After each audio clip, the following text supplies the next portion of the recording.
cette Agora l'étudiant, bienvenue dans l'étudiant live. Dans cette conférence, on va évoquer la diversité des métiers du web. Et pour ce faire, je suis avec Éric Mortureux. Bonjour Éric. Audrey, bonjour à vous. Donc vous êtes directeur de SubDeWeb. Oui. On va rentrer tout de suite dans le vif du sujet avec le qui est-ce.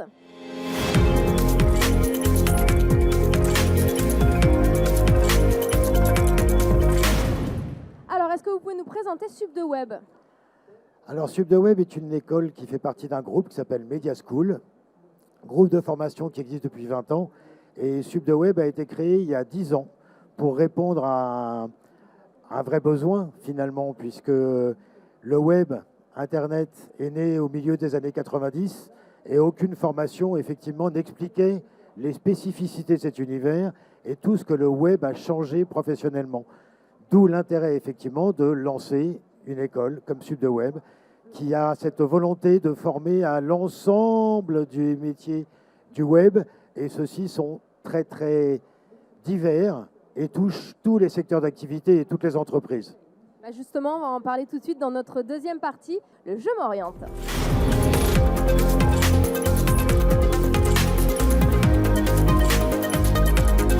Alors Éric, à quel métier formez-vous à SubDeWeb?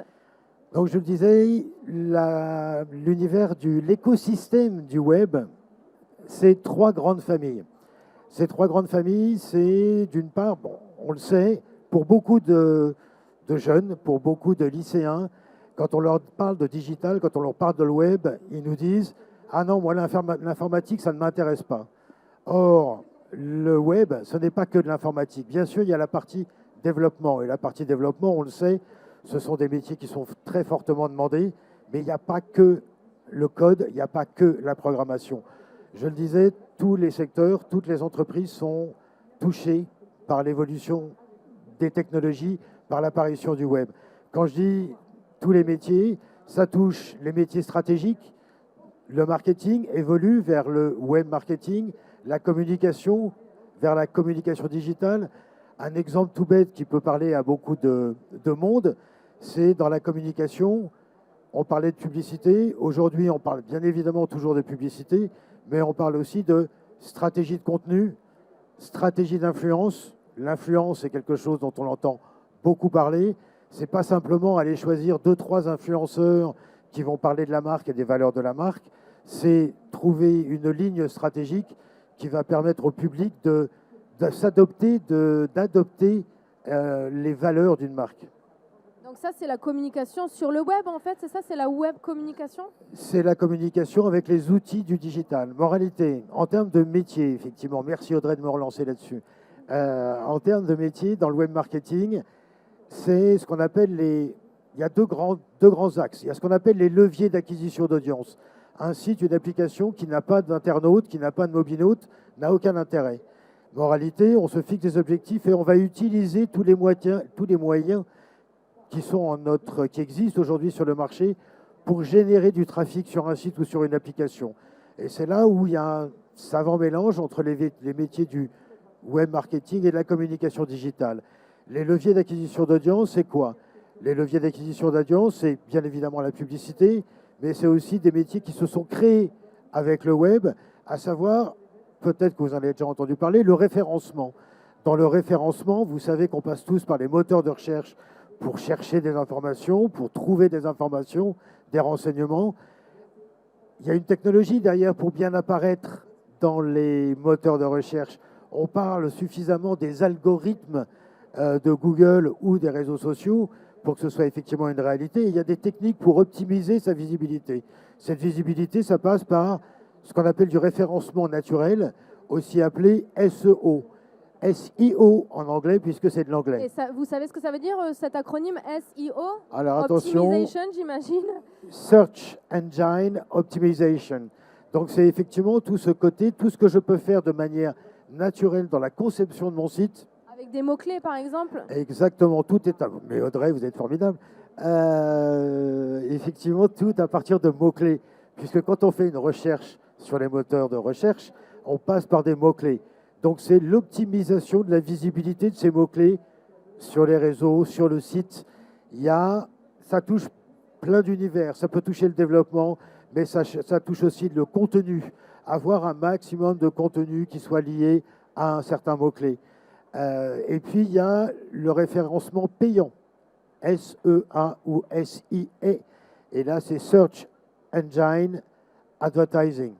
Ça, c'est effectivement... Advertising, ouais. C'est la pub, mais qui repose aussi sur les mots-clés, c'est-à-dire que je vais acheter des mots-clés au moteur de recherche de façon à apparaître dans les liens sponsorisés quand on arrive sur Google, pour En ne citer premier, que là. Google, Ouais. exactement. Liens commerciaux, liens sponsorisés. Ça, ce sont des métiers qui se sont développés. Autant être responsable web marketing, c'est une évolution du rôle du responsable marketing, autant le SEO, le SEA, le référencement, ce sont des métiers qui se sont développés avec le digital. Mais ça, on l'apprend à Subdoweb? Naturellement. On apprend quoi d'autre? Il y a quoi comme cours? Donc ça, c'est le web marketing. La communication digitale, j'en ai dit un rapide mot sur la stratégie de contenu. Ce qui a beaucoup changé avec l'arrivée du web, c'est cette nécessité qu'ont les marques aujourd'hui à créer du lien avec les consommateurs, les utilisateurs. Cette création de lien, elle se fait bien entendu par le partage de valeurs.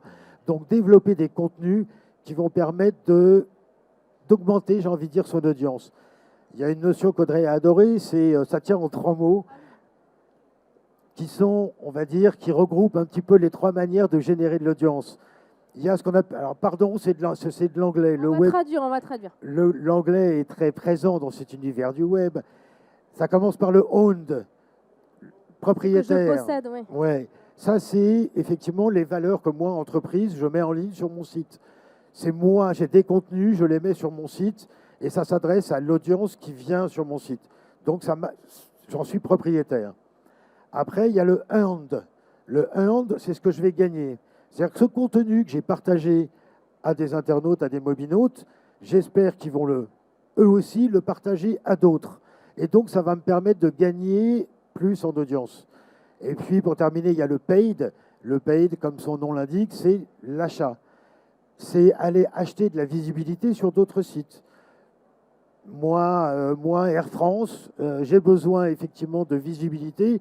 Sur mon site, j'ai déjà des internautes qui vont voir les contenus que j'ai postés, mais en même temps, j'espère que ces contenus que j'ai développés sur mon site, mes internautes vont le partager sur les réseaux sociaux. Alors, et ça va me permettre de gagner une audience supplémentaire. Ça, Eric, du coup, vous apprenez à vos étudiants la stratégie, mais est-ce que vous leur apprenez aussi à produire du contenu? Est-ce que ça fait partie du programme? Absolument. Absolument. La production de contenu, la stratégie d'influence. Alors, la production de contenu va reposer sur 2 piliers. D'un côté, l'aspect stratégique. Il ne suffit pas de dire je vais faire du contenu, faut-il encore qu'il soit cohérent avec les valeurs de la marque. Donc, c'est encore de la stratégie. Et puis après, il y a la mise en pratique. Et la mise en pratique va passer par l'utilisation des outils. Dans l'utilisation des outils, tout à l'heure, j'exprimais la notion de web design. Le web design, c'est savoir se servir des logiciels de création en web design. C'est-à-dire, on va commencer par la suite Adobe, qui est présente dans quasiment toutes les entreprises, à savoir Photoshop, Illustrator, InDesign. Et puis derrière, il y a d'autres logiciels comme Sketch, et puis il y a du Figma, etc. Ok, donc ça peut être pour du montage, ça peut être pour du graphisme, vous disiez du design, web design. Ouais, absolument. Est-ce que les étudiants ont de quoi filmer? Est-ce qu'ils ont des projets à rendre avec? Est-ce que vous avez des caméras? Ils filment à l'iPhone? Comment ça se passe? Nous avons la chance de partager nos locaux avec une école dont une autre Audrey a parlé juste précédemment, à savoir une école de journalisme, et du coup des équipements on en a, oui.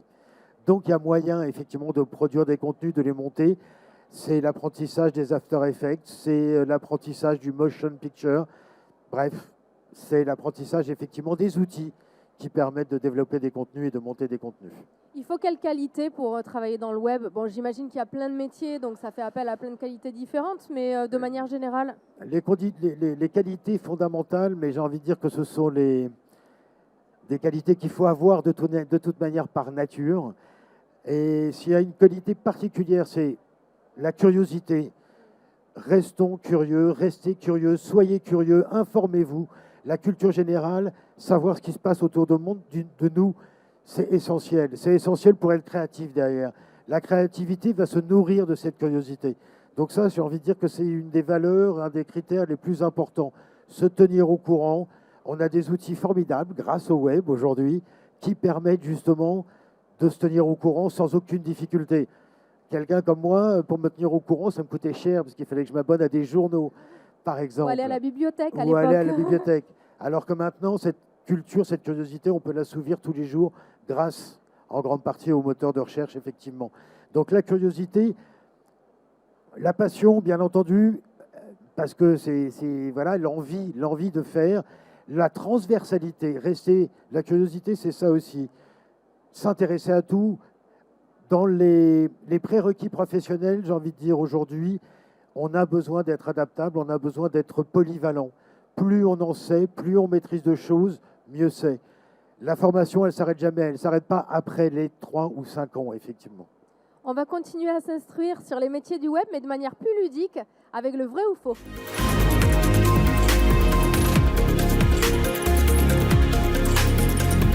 Eric, vrai ou faux? Vrai ou faux, Oui. le web, c'est de l'informatique? Non, non, non, oui, je suis désolé de le dire, mais... Enfin non, je ne suis pas désolé de le dire, au contraire, merci. Non, le web, ce n'est pas de l'informatique. Même le développement, ce n'est pas de l'informatique. Le développement, c'est du langage, c'est de l'apprentissage du langage. C'est quelque chose qui est effectivement fondamental à comprendre. On n'a pas besoin de faire un bac S ou un bac hyper technique pour faire du développement. Sans dévaloriser la filière L, quelqu'un qui a fait effectivement une filière L, passé un bac L, peut faire du développement et se découvrir une passion pour la syntaxe du développement. Alors, vous parlez du développement. Vrai ou faux, le développement est un métier d'homme? Surtout pas. Oui, la réalité fait qu'aujourd'hui, on va dire que, allez, 90% effectivement des effectifs dans le développement, dans le code, ce sont des garçons. Mais ça, c'est une idée reçue que seuls les garçons sont aptes à faire, effectivement, à rentrer dans les métiers techno du net ou de l'informatique. C'est complètement faux. Et au contraire, on a besoin de femmes, on a besoin de jeunes femmes ou de femmes dans cet univers. On parlait d'algorithmes tout à l'heure. Les algorithmes se nourrissent de la diversité. S'il n'y a que des hommes qui font des algorithmes, forcément, ils vont être biaisés. Il faut des femmes dans la technique et ça se saurait s'il est... Encore une fois, le développement sur le web, c'est du langage. Ça se saurait si les garçons étaient plus doués dans l'apprentissage des langues que les filles. C'est bien tourné, c'est joliment tourné. Et je parle en connaissance de cause. Alors, vrai ou faux, le rythme d'alternance chez SubDoWeb, c'est une semaine en entreprise, une semaine en cours. Encore faux, Audrey. Le groupe Media School, dans son entièreté, a opté pour un rythme d'alternance qui va au bout de la démarche de l'alternance. C'est-à-dire 4 jours, 1 jour. C'est du 4/5e. C'est facile à gérer pour les entreprises. 4 jours en entreprise, 4 un jours jour en à l'école. entreprise, 1 jour en formation, entre le mois de septembre et le mois de juin. C'est toujours le même jour de formation. Moralité, les tuteurs, les maîtres d'apprentissage, c'est facile pour eux de mémoriser parce qu'ils savent que mon alternant ne sera pas là le lundi ou le mardi. Ça ne varie jamais. Il n'y a pas ce côté ah là là, mais c'est vrai, tu n'es pas là la semaine prochaine. Donc, ils peuvent planifier tranquillement leurs tâches et tout va bien. D'ailleurs, là, regarde, on a une petite slide. L'alternance, elle se fait à partir de quand? C'est 4e et 5e année? Alors, non, 3e, 4e, 5e année. D'accord. Petite spécificité, je vais passer très rapidement là-dessus parce que c'est dans nos brochures, etc. Mais voilà, essentiellement à partir de la 3e année, mais il y a une petite spécificité pour le dev. Ok, bon, je continue sur l'alternance. Vrai ou faux, vous avez un alternant au service communication de Chanel? En l'occurrence, oui, c'est vrai, mais pas que chez Chanel. L'univers je disais tout à l'heure, tous les secteurs d'activité sont touchés. Donc c'est du Chanel, c'est du LVMH. Au sein du groupe L'Oréal, c'est des marques comme Lancôme. Bien entendu, effectivement, toutes ces marques sont touchées. Donc oui, l'avantage effectivement d'une formation dans les métiers du web, dans les métiers du digital, c'est que ça touche tous les secteurs et toutes les activités. Moralité, en tant qu'alternant, je peux le faire. Dans plein d'activités différentes, en fait. Oui, je vois ma camarade de PSS qui est là. Si vous avez envie de faire du digital chez un équipementier sportif, vous pouvez.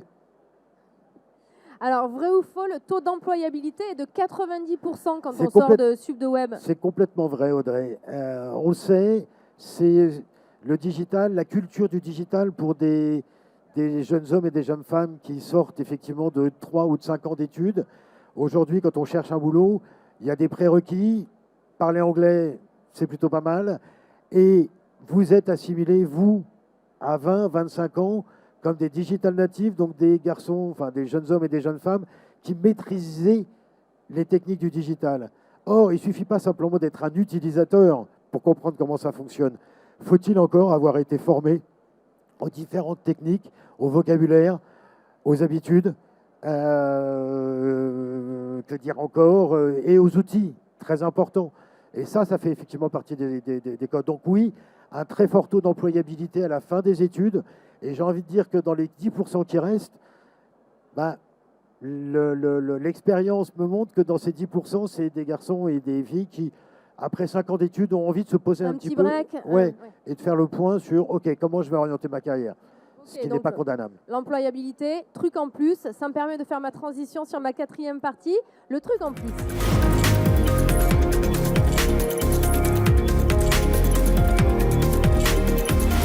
Alors Eric, quelle est la plus-value de Vous savez votre école? il me manque un petit jingle à chaque fois. Il va arriver en post-prod, vous en faites pas. Pardon.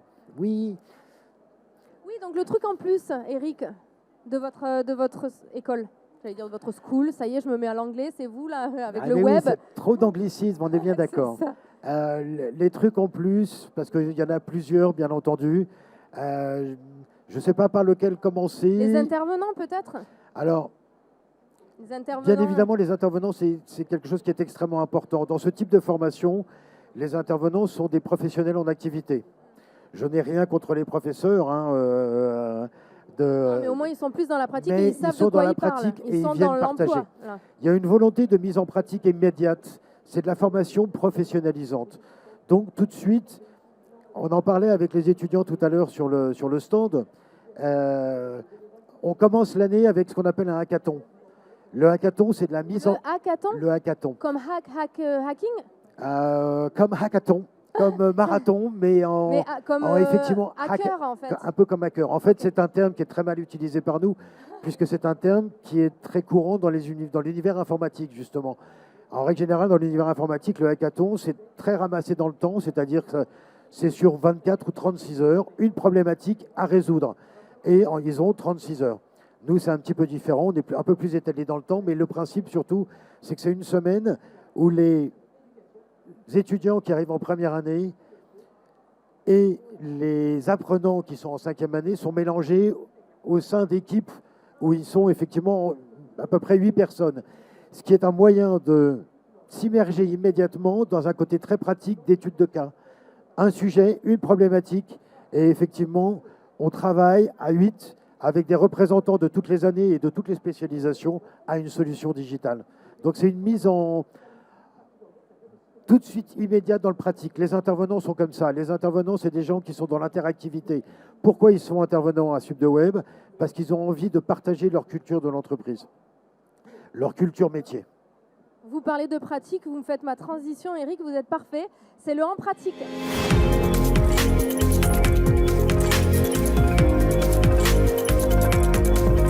Alors Eric, en pratique, comment on fait pour rentrer dans l'école? Un entretien, alors on prend contact d'abord avec l'école, ça vous allez sur le site www.subdeweb.com et là vous avez toutes les démarches de prise de contact. Une fois que la prise de contact est faite, les premières informations vous sont fournies suite à un appel téléphonique et les conditions d'admission, c'est un entretien de motivation avec le directeur, bonjour, et un test d'admission basé sur de la culture générale digitale. D'accord? Passez ce test, passez cet entretien. Si vous êtes admissible, eh ben vous pouvez vous inscrire. Où on peut étudier? Alors, on peut étudier à Paris, bien entendu, mais aussi à travers toute la France. SubDeWeb est représenté dans la totalité des campus Media School. Media School, c'est... Alors, je vais essayer d'oublier personne, sinon je vais me faire... très très mal voir à l'interne. Je vais le faire géographiquement. Rennes, Paris, Reims, Strasbourg, Nice, Marseille, Montpellier, Toulouse, Angoulême. Wow, bien déjà. Il en manque un? Rennes et Reims, j'ai dit. Donc c'est bon. Ok, c'est bien. C'est dur, hein, Il y a combien de campus? Il y a 8 campus à Paris, plus effectivement Bruxelles, Londres et Barcelone, essentiellement. Voilà. Ok, quelque chose à rajouter sur le côté pratique? Sur le côté Sur le pratique, côté inscription, admission, campus, les certifications, peut-être vous voulez rajouter quelque chose sur le côté oui, RNCP? on l'a vu, vous l'avez Oui, on peut-être l'a vu, vu tout à vous l'avez l'heure. peut-être vu passer à l'écran. Nos certifications sont des titres délivrés qui sont déposés auprès du registre du RNCP, les fameux titres RNCP.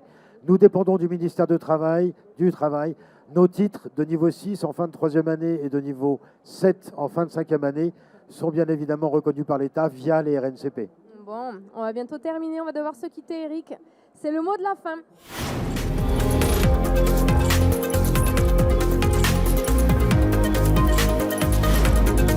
Je vous laisse le mot de la fin. Vous pouvez vous adresser aux étudiants pour leur donner l'info que vous voulez. Le mot de la fin, c'est simplement, je voudrais que vous reteniez effectivement, s'il y a une idée à retenir par rapport aux formations dans l'univers du web, du digital et de SubDeWeb, c'est qu'effectivement, il n'y a pas de frein, c'est ouvert à tout le monde. Il n'y a pas besoin d'avoir en amont effectivement une formation particulière pour pouvoir intégrer une école comme SubDeWeb. Au contraire, la richesse, la diversité des métiers est aussi importante dans la diversité des profils qui viennent faire des études dans le web. Je trouve que l'idée n'est pas si mal, la diversité des métiers, la diversité des profils. Un très beau, bon hein thème de conférence. C'était beau, hein. Merci. Merci Eric Mortureux d'avoir été avec nous. Merci Audrey. Merci à vous de nous avoir suivis. Merci à vous également. Vous retrouverez plein d'autres conférences sur la chaîne YouTube de l'étudiant. À bientôt. Et merci à l'étudiant.